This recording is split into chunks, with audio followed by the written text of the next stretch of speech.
Mga bisyo, magluluto tayo ng humbang baboy. Papalambutin muna natin itong karing baboy, no? Tapos natin mamaya lutuin. Kailan malambot ito para masarap. Lagyan na natin yung bawang, luya, at sibuyas, no? Lagyan natin ng daon ng laurel, yan. Yan. Tapos, lagyan na rin natin itong ating pinakuluan, pinalambot ng baboy. Tapos, lasbay na natin lahat. No? Tapos, lagyan na ito. Ito ating gagamitin. Pumila ko ng soft drink scoop. Itong gagawin natin pansabaw. Natin yan. Yan. Tapos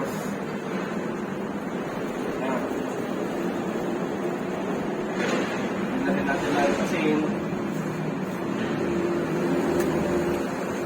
Paano mo na lang. Ito lang muna. Mayroong susunod ka. Yan. Lagyan natin takpan, no? Natin. Ayan. Makulo na.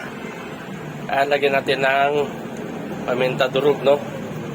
Pamintang durog.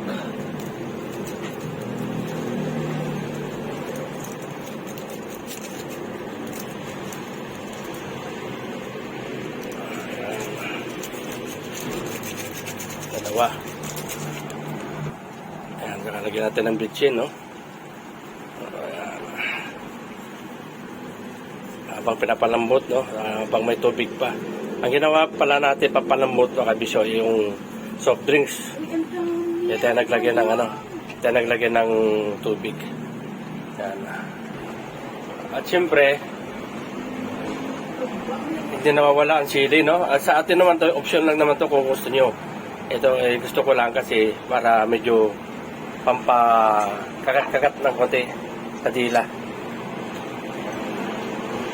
Sama natin para habang pinapalambot natin yung karne. Yan, mga bisyo. Pag natin ulit, palambutin pa.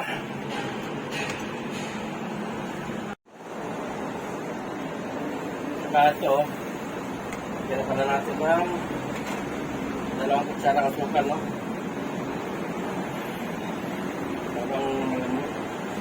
Malambot. Oops. Yan. Tutuyo. Yan. Lagyan natin ng suka, no? Para medyo asim-asim na konti. Para kahit na lang araw, hindi ka masira. Siyempre, ang pampakulay, ito yung magisyo. Ayos na. Sana, papalambot na lang. Taps. Ay, ito na ang aking humba. May konting tubig pero ayos na to. Konti na lang. Masarap nito.